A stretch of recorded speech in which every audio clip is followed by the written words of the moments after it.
आप सबों को मेरा प्रणाम, गुड मॉर्निंग।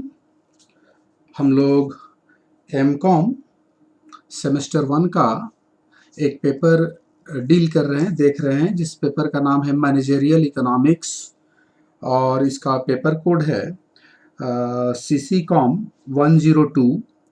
हम लोग इसके यूनिट 3 में हैं और यूनिट 3 का जो नाम है मार्केट एंड प्राइसिंग। हम लोग इसमें इसके पहले भी कई लेक्चर इसका हो चुका है हम लोगों का, आप चैनल पे जा कर के देख लेंगे। हम लोग अभी इसके लास्ट सेगमेंट में बिल्कुल पहुँचे हुए हैं और हम लोग का जो टॉपिक है ना, वो मोनोपोली के अंतर्गत, मोनोपोली जो बाजार है इसके अंतर्गत मूल्य का निर्धारण हमको जानना है।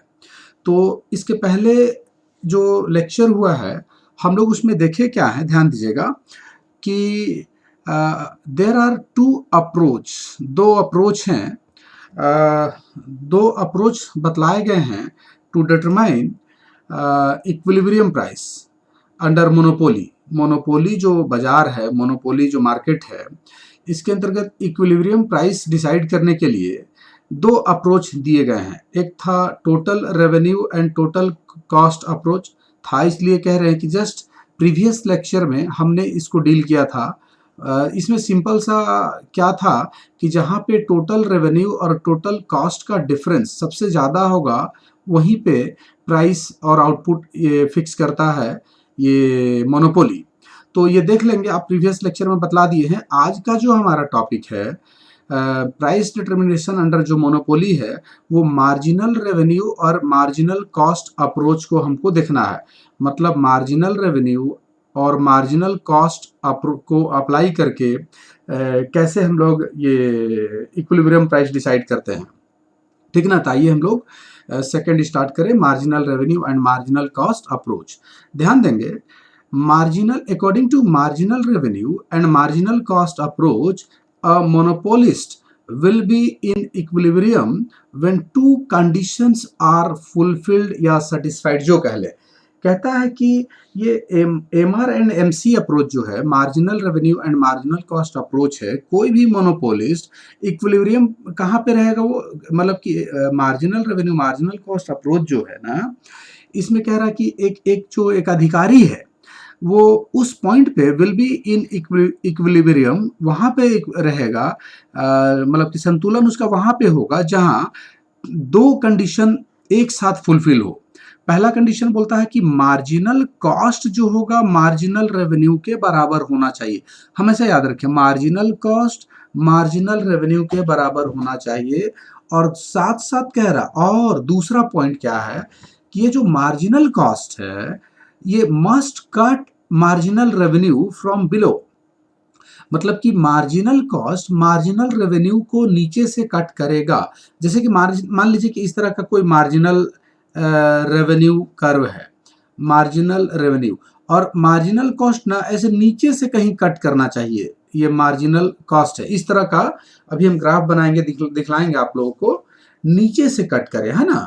तो ये दोनों कंडीशन एक साथ जहां पे फुलफिल होगा ना, वही इक्विलिब्रियम पॉइंट होगा मोनोपोलिस्ट के लिए। तो आइए बात को आगे बढ़ाएं हम लोग। The study of equilibrium price according to this approach can be conducted in two time periods. अब इसमें भी ध्यान दीजिए, ये जो marginal revenue marginal cost approach है, इसमें भी दो टाइम पीरियड्स में के आधार पर हम लोग इक्विलिब्रियम प्राइस तय करते हैं, डिसाइड करते हैं। मतलब जैसे था ना परफेक्ट कंपटीशन में, मार्केट पीरियड में था, शॉर्ट रन में था, लॉन्ग रन में था प्राइस डिटर्मिनेशन, उसी तरह से यहाँ भी है, शॉर्ट रन में और लॉन्ग रन में।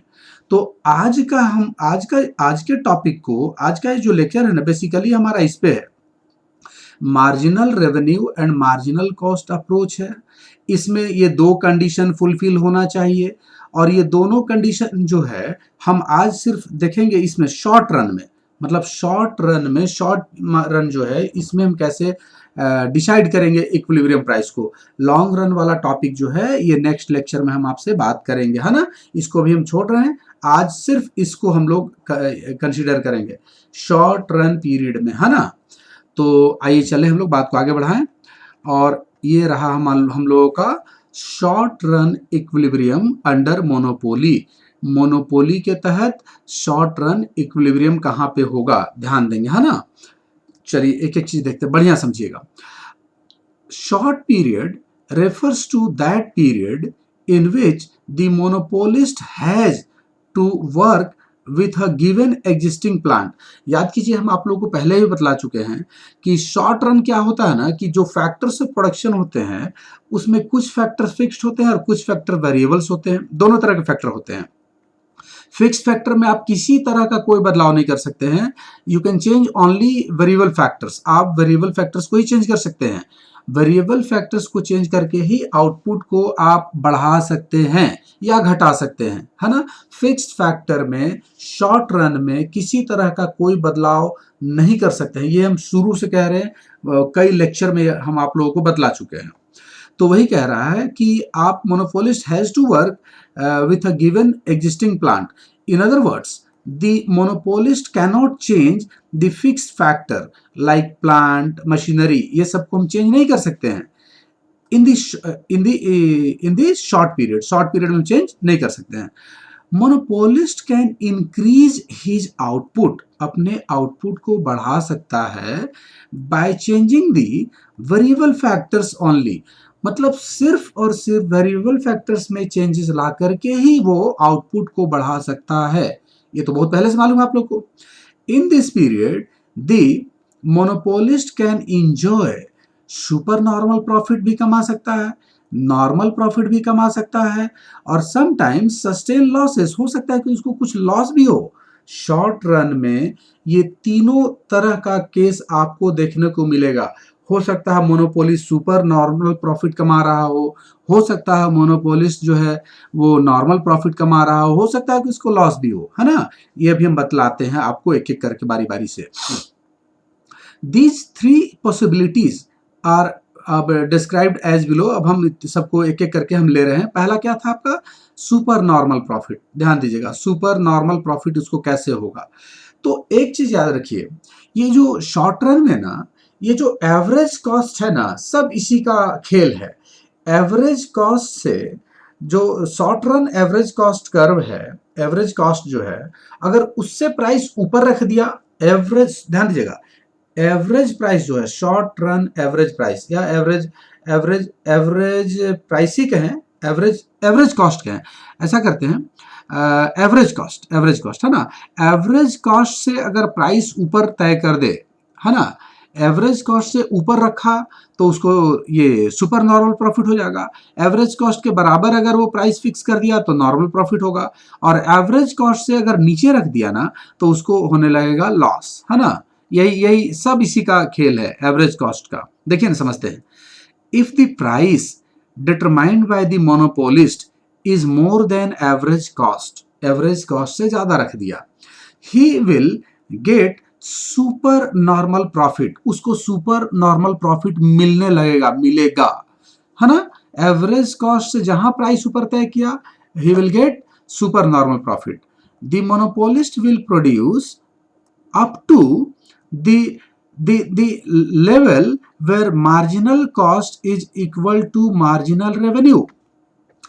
मोनोपोलिस्ट जो है ना, कहां तक प्रोड्यूस करेगा, कहां तक प्रोडक्शन का काम करेगा, तो जहां पे मार्जिनल कॉस्ट मार्जिनल रेवेन्यू के बराबर हो जाएगा। जो कंडीशन है कि मार्जिनल कॉस्ट है ना, बोले थे ना कि मार्जिनल कॉस्ट मार्जिनल रेवेन्यू के क्या होगा, बराबर होगा। अब नीचे थोड़ा सा आगे देखिए, this limit will indicate equilibrium output, ये इक्विलिब्रियम आउटपुट को इंडिकेट करता है। इन फिगर नंबर 3 एक फिगर है, आउटपुट इज, ध्यान दीजिएगा, output is measured on x axis and price on y axis. चलिए जरा इसको समझते चलेंगे।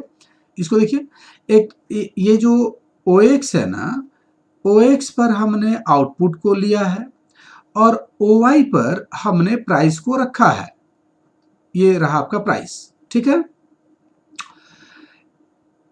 सेक जो है SSC and SMC are the, सेक क्या हुआ, शॉर्ट रन एवरेज कॉस्ट। ध्यान दीजिएगा, ये सेक है, ये हो गया शॉर्ट रन एवरेज कॉस्ट, है ना, short run average cost, and SMC क्या हो गया, मार्जिनल कॉस्ट कर्व, है ना। ये क्या हो गया, मार्जिनल कॉस्ट कर्व, ये वाला आपका मार्जिनल कॉस्ट कर्व, है ना, मार्जिनल कॉस्ट कर्व। और ये हो गया short run average cost curve, ठीक ना। चलिए आगे देखिए, while AR and MR are the average revenue and marginal revenue curve respectively। ये जो AR है ना, इसको ध्यान दीजिएगा, ये जो आपका है ये है average revenue curve, average revenue curve. और ये जो AR MR है, ये देखिए यहां पे है, ये हो गया आपका मार्जिनल रेवेन्यू कर्व, ठीक है। मतलब ये चार को हम जस्ट नामकरण किए, नाम डाले, है ना। अब आइए आगे बात को बढ़ाते हैं हम। The monopolist is in equilibrium at point ई, कह रहा ना कि ई पॉइंट पे वो इक्विलिब्रियम पॉइंट है। जो मोनोपोलिस्ट है ना, ये जो ई पॉइंट है वो इक्विलिब्रियम पॉइंट है, कह रहा है। क्यों भाई ऐसा कह रहा है, समझने का प्रयास करें। At point E, because at point E point पे both the conditions of equilibrium are fulfilled. जो दो कंडीशन बताए थे, ये दो कंडीशन देखिए। पहला कंडीशन क्या था आपका, था कि मार्जिनल कॉस्ट मार्जिनल रेवेन्यू के बराबर होना चाहिए, और एमसी जो है कट करेगा एमआर को नीचे से, एमसी एमआर को नीचे से कट करेगा। देखिए दोनों कंडीशन यहाँ पे ई पॉइंट पे फुलफिल हो रहा है। यहाँ देखिए ई पॉइंट को ध्यान से देखिए, पहला कंडीशन कि मार्जिनल रेवेन्यू मार्जिनल कॉस्ट के बराबर होना चाहिए। यहाँ देखिए जो मार्जिनल रेवेन्यू है, ये जो मार्जिनल रेवेन्यू है और मार्जिनल कॉस्ट, ये जिस पॉइंट पे कट कर रहा ना उस पॉइंट पे मतलब कि वो बराबर हो जाता है ना। तो जिस पॉइंट पे कट किया उस पॉइंट पे एमआर एमसी के बराबर है। और दूसरा एमसी जो है देखिए एमआर को नीचे से कट कर रहा है। ऐसे देखिए, ये हम आप कहते ना अभी उसी समय बतलाए थे कि एमसी जो है एमआर को नीचे से कट करते हुए जाएगा ई पॉइंट पे। तो ये उसका इक्विलिब्रियम पॉइंट है, क्योंकि दोनों पॉइंट ई पॉइंट पे दोनों एमसी जो है एमआर के बराबर है और एमसी बिलो से कट कर रहा है किसको, एमआर को, ठीक है। आगे देखिए, दोनों कंडीशन फुलफिल हो रहा है। जैसे कि एमसी एमआर के बराबर हो गया and MC intersects the MR curve from below, नीचे से कट किया।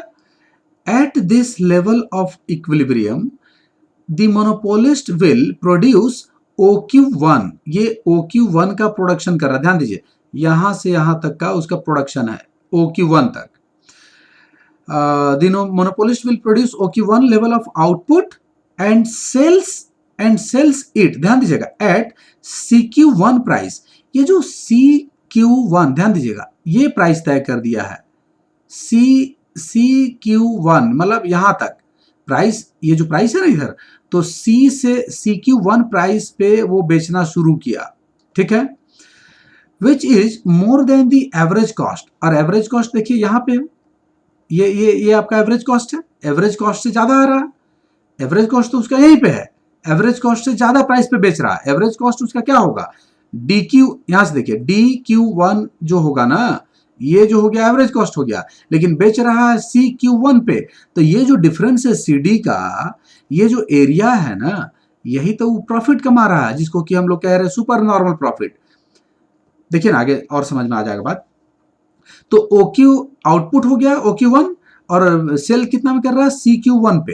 ये देखिए CQ1 which is more than the average cost DQ1। ये देखिए DQ1, यहां से कहते ना ये DQ1 जो है एवरेज कॉस्ट है, यहां पे टच किया ना average cost by CD per unit. मतलब देखिए DQ1 जो है एवरेज कॉस्ट है, बेच कितना में रहा CQ1 पे, तो ज्यादा कितना हुआ CD से ज्यादा हुआ, तो ये CD जो है ना वही ना प्रॉफिट है। तो ये CD ज्यादा है ना, CD एक्सेस मतलब डिफरेंस हो गया, प्रॉफिट हो गया। Therefore in this case total profit of the monopolist will be equal to shaded area, ये प्रॉफिट है ABCD, ये ABCD जो है ना, ये उसका प्रॉफिट जोन है ना, प्रॉफिट कमा रहा है। और ये इसी को कह रहे हैं हम लोग क्या चीज, ये सुपर नॉर्मल प्रॉफिट है। जहां एवरेज कॉस्ट, बात को समझिए, DQ इज एवरेज कॉस्ट, वो बेच रहा है CQ1 पे, ज्यादा प्राइस पे बेच रहा है। तो हम तो शुरू में ही कहे, ये एकदम दिमाग में बैठा लीजिए, एवरेज कॉस्ट से अगर ज्यादा में बेचेगा तो उसको सुपर नॉर्मल प्रॉफिट होगा, एवरेज कॉस्ट पर बेचेगा तो उसको नॉर्मल प्रॉफिट होगा, और इससे जहां नीचे आएगा, जहां भी एवरेज कॉस्ट से कम हुआ तो समझ लीजिए कि उसको लॉस होने लगेगा, है ना। तो ये बात समझ में आ गई होगी आप लोगों को, ये आपका सुपर नॉर्मल प्रॉफिट वाला। अब आइए बात को हम लोग आगे बढ़ाते हैं, नॉर्मल प्रॉफिट के केस को समझते हैं, है ना। ये आपका नॉर्मल कॉस्ट वाला है, नॉर्मल प्रॉफिट वाला है। समझने का प्रयास कीजिएगा अच्छे से। A monopolist in the short run में would enjoy normal profits when, कब नॉर्मल प्रॉफिट होगा, जब average revenue is just equal to average cost. यहां देखिए, ये जो एवरेज कॉस्ट है ना, ये देखिए आपका कॉस्ट कर्व, देखिए ये आपका short run average cost curve है, यहां से यहां तक। ये फिर से कह रहे हैं कि इस फिगर को देखिए, ये आपका short run average cost curve है, short run average cost curve है ना, यहां पे R पॉइंट पे, ठीक है। वी फिर से कह रहे हैं, एकदम याद कर लीजिए, जहां पे एवरेज रेवेन्यू इक्वल हो जाए एवरेज कॉस्ट के, उसको नॉर्मल प्रॉफिट होता है। वी नो दैट, हम लोग जानते हैं, एवरेज कॉस्ट ऑफ प्रोडक्शन जो होता है ना, is inclusive of normal profit. इसे हमेशा याद रख लीजिए, हमेशा के लिए, कि जो एवरेज कॉस्ट ऑफ प्रोडक्शन होता है उसमें शामिल होता है नॉर्मल प्रॉफिट, है ना। This situation can be illustrated with the help of figure number 4। ये एक फिगर देखिए, फिगर नंबर 4 को समझने का प्रयास कीजिए। अगेन हम कह रहे हैं कि OX पर हमने आउटपुट को रखा, OY पर हमने प्राइस या कॉस्ट या रेवेन्यू जो कह लीजिए रखा, है ना। देखिए इन figure number 4 the firm is in equilibrium at point E, ये उसका इक्विलिब्रियम पॉइंट है। क्यों भाई, तो यहाँ दो कंडीशन फुलफिल हो रहा, एक तो मार्जिनल कॉस्ट बराबर मार्जिनल रेवेन्यू है। देखिए यहाँ पे ये जो मार्जिनल कॉस्ट है, ये वाला देखिए यहाँ से, ये इसका है मार्जिनल कॉस्ट कर्व, है ना। और मार्जिनल कॉस्ट को ये उसका, ये देखिए एवरेज रेवेन्यू, मार्जिनल रेवेन्यू है ना। ये यहां से यहां तक गया मार्जिनल कॉस्ट कर्व, और ये जो है, ये जो आपका लाइन जो एकदम नीचे आया है, इसको कह रहे हैं मार्जिनल रेवेन्यू। तो ये जो मार्जिनल कॉस्ट कर्व है, ये नीचे से कट किया मार्जिनल रेवेन्यू को पॉइंट E पे। अभी तो बताए थे ऊपर वाले में कि इस E पॉइंट पे मार्जिनल कॉस्ट मार्जिनल रेवेन्यू के बराबर है, sorry marginal cost marginal revenue के बराबर है ना। और दूसरा पॉइंट सेटिस्फाई क्या हो रहा है कि मार्जिनल कॉस्ट कट किया है मार्जिनल रेवेन्यू को नीचे से, तो ये उसका ये जो E पॉइंट है इक्विलिब्रियम पॉइंट है, ध्यान दीजिएगा। अब जरा बात को आगे समझिए। Here marginal cost is equal to marginal revenue, यहां पे बराबर हो रहा है E पॉइंट पे। The firm is producing OM level of output, यहां पे OM level of output production हो रहा है।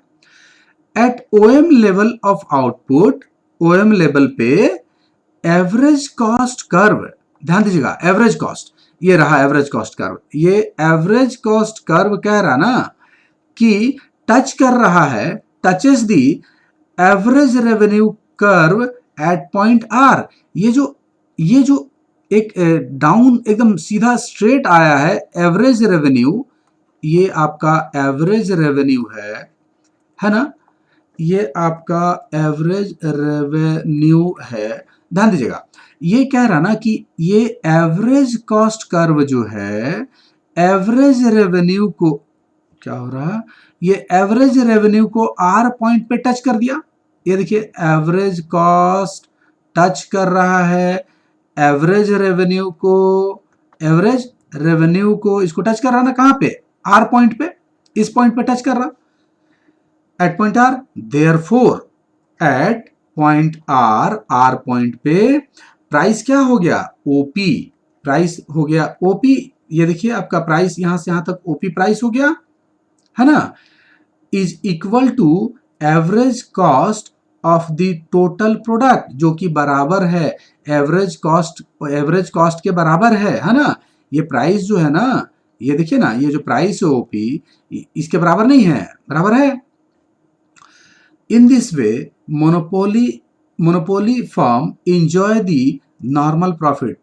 एकदम फिर से कह रहे हैं, एक लाइन अच्छे से समझ लीजिए, अगर मोनोपोली एवरेज कॉस्ट से ध्यान दीजिएगा ऊपर प्राइस रखा तो super normal profit, average cost के बराबर प्राइस तय कर दिया तो नॉर्मल प्रॉफिट, क्योंकि एवरेज कॉस्ट ऑफ प्रोडक्शन में एक लाइन बोले ना, एवरेज कॉस्ट ऑफ प्रोडक्शन में नॉर्मल प्रॉफिट इंक्लूड होता है ऑलरेडी, तो नॉर्मल प्रॉफिट कमा रहा है। बात समझ में आ गया होगा। अब आइए हम लोग चले जरा ये लॉस सिचुएशन को देखें, है ना, लॉस सिचुएशन। तो इसमें तो सिंपल सा कॉन्सेप्ट है। कॉन्सेप्ट क्या है भाई, कि आपका प्राइस रखा होगा, ये जो एवरेज कॉस्ट है ना, उससे भी कम प्राइस रखा होगा, तो जहां एवरेज कॉस्ट से कम प्राइस रखेगा उसको तो भाई लॉस होना ही होना है। देखिए, इन the short run the monopolist में हैव टू इनकर लॉस, हो सकता है लॉस कमाने का चांसेस हो सकता है।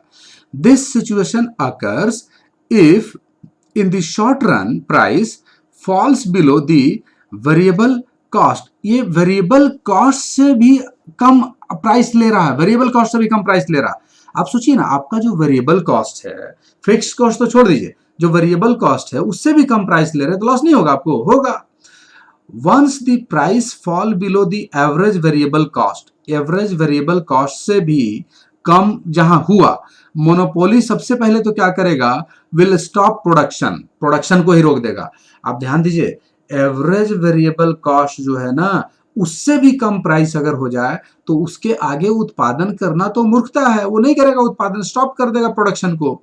दस a monopolist in the short run equilibrium has to bear the minimum loss, क्योंकि वो एवरेज वेरिएबल कॉस्ट से जैसे ही नीचे आया तो रोक दिया, तो इसीलिए बोलता है ना कि मिनिमम लॉस जो कि इक्वल टू फिक्स्ड कॉस्ट, वो फिक्स्ड कॉस्ट के बराबर लॉस हो जाएगा, है ना। Therefore equilibrium price will be equal to average variable cost. Average जो इक्विलिब्रियम प्राइस होगा ना, वो एवरेज वेरिएबल कॉस्ट के बराबर होगा लॉस वाले सिचुएशन में। This situation can also be explained, आइए इस फिगर की सहायता से समझा रहे हैं, इस फिगर की सहायता से समझा सकते हैं। देखिए, MR is marginal revenue curve, AR is average revenue curve, SAVC short run average variable cost, SSC short run average cost curve, SMC short run marginal cost curve, ये आपका शेडेड एरिया लॉस जोन है ना। OX पर हमने output को रखा है, OI पर हमने कॉस्ट और रेवेन्यू को रखा है, ई पॉइंट इक्विलिब्रियम पॉइंट है।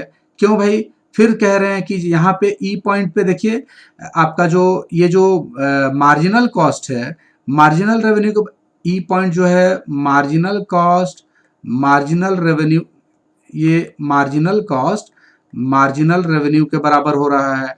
और दूसरा पॉइंट जो कंडीशन था कि मार्जिनल कॉस्ट जो है ना, ये नीचे से कट कर रहा है, अगेन ये नीचे से कट कर रहा है किसको, मार्जिनल रेवेन्यू को, इसको, तो ये ई पॉइंट उसका क्या हो गया, इक्विलिब्रियम पॉइंट हो गया। यहाँ पे ध्यान दीजिएगा, एवरेज कॉस्ट देखिए कहाँ पे, ये देखिए इस पॉइंट पे, एन पॉइंट पे एवरेज कॉस्ट है, ये एवरेज कॉस्ट कर्व हो गया।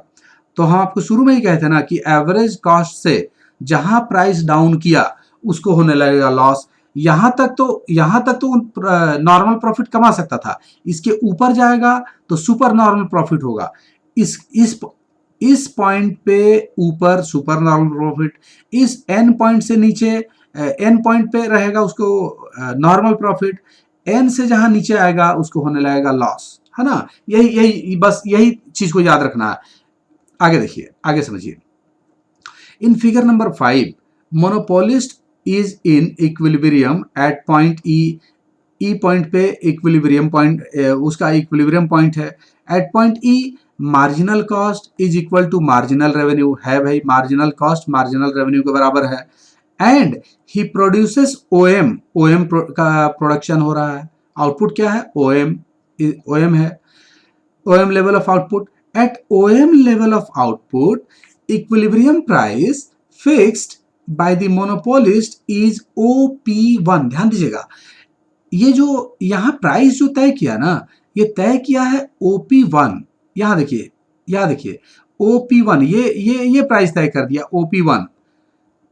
Eight OP1 price average variable cost जो है ना touches the average revenue curve at point A. ध्यान दीजिएगा, एवरेज वेरिएबल कॉस्ट जो है, ये जो आपका एवरेज वेरिएबल कॉस्ट है, ये वाला देखिए, ये जो एवरेज वेरिएबल कॉस्ट है ये है ना, ये एवरेज वेरिएबल कॉस्ट जो है ये बोलता है कि टच कर दिया है एवरेज रेवेन्यू को, इसको एवरेज रेवेन्यू को टच कर दिया ए पॉइंट पे। तो इससे ऊपर तो वो प्राइस तय ही नहीं कर सकता है, इसके ऊपर बिकेगा ही नहीं। तो और उसका कॉस्ट एवरेज कॉस्ट कहाँ है? इस MN इज उसका जो है ना, MN जो है एवरेज कॉस्ट है। लेकिन हुआ क्या कि उसका जो एवरेज वेरिएबल कॉस्ट है वो टच किया है एवरेज रेवेन्यू को ए पॉइंट पे, तो प्राइस तय कर दिया OP1। अब सोचिए ना, ये कॉस्ट है, कॉस्ट क्या है? N, MN कॉस्ट पड़ रहा, और प्राइस तय कर दिया है OP1। तो ये जो एरिया है ये तो लॉस है ना, ये तो लॉस उसको झेलना पड़ेगा। आगे देखिए, आगे देखिए, it signifies that the firm will cover only average variable cost. Firm जो है ना सिर्फ एवरेज वेरिएबल कॉस्ट को ही कवर कर पा रहा है ना, फ्रॉम द प्रिवेलिंग प्राइस। जो अभी प्राइस है, जो प्राइस अभी तय किया है OP1 तय किया है ना, इस प्राइस पे वो क्या कवर कर रहा है? सिर्फ ये जो एवरेज वेरिएबल कॉस्ट है उसी को ना ले पा रहा है। देखिए, फिर से देखिए, at OM level of output equilibrium price fixed by the monopolist is OP1 at OP1 price average variable cost touches AR curve at point A, touch कर दिया A पॉइंट पे। फिर कह रहा है इट सिग्निफाइज दैट, क्या ये बतला रहा है? Firm will cover only average variable cost को ही कवर कर पा रहा है फ्रॉम दी जो प्रिवेलिंग प्राइस है। एट प्राइस OP1, जो OP1 प्राइस है, firm will bear loss of fixed cost, इसको फिक्स्ड कॉस्ट का लॉस होगा। The firm will bear the total loss equal to the shaded area PP1AN। ये देखिए PP1AN, ये loss area है ना, PP1AN उसका लॉस एरिया हो गया। Now if the price fall below OP1, अब ध्यान दीजिए, अब मजे की बात है, अगर OP1 से भी अगर वो प्राइस मान लीजिए नीचे, समझने का प्रयास कीजिए, ये जो OP1 है, OP1 से भी अगर प्राइस गिरता है, अगर इधर कहीं आ रहा है, तो वो क्या करेगा ना, द मोनोपोलिस्ट जो है स्टॉप कर देगा प्रोडक्शन को, रोक करेगा ही नहीं। It is so because he continues, if he continues production, मान लीजिए प्राइस OP1 से भी नीचे आ जाता है और वो प्रोडक्शन कंटिन्यू करता है, he will have to bear the loss of variable cost along with fixed cost. देखिए, अभी जो प्राइस है ना OP1 पे, तो उसका फिक्स्ड कॉस्ट तो चला गया, अब इससे भी नीचे होगा ना तो उसको वेरिएबल कॉस्ट का भी लॉस होने लगेगा। तो अभी जो प्राइस है उसका क्या है? इक्विलिब्रियम प्राइस OP1 है ना, OP1 पे उसको फिक्स्ड कॉस्ट का लॉस हो चुका है, और अगर उससे भी प्राइस डाउन तय कर देगा ना तो उसको वेरिएबल कॉस्ट का भी क्या होने लगेगा? लॉस होने लगेगा। सो थोड़ा सा लेक्चर लग रहा लंबा हो गया, आप एक बार इसको फिर से प्ले करके देख लेंगे। थोड़ा टेक्निकल तो है लेकिन समझने का प्रयास करेंगे, है ना, प्रयास करेंगे। एक दो बार अगर लेक्चर सुनेंगे तो आपका ये क्लियर हो जाएगा। उम्मीद है कि मेरी बात आप लोगों को समझ में आ गई होगी। अगर आपको मेरी बात समझ में आई हो तो लाइक ज़रूर करें, है ना, चैनल को सब्सक्राइब भी कर ले ताकि आपको नेक्स्ट नोटिफिकेशन मिलता रहे। आप सबों को मेरे साथ लाइव बने रहने के लिए thanks. Have a good day.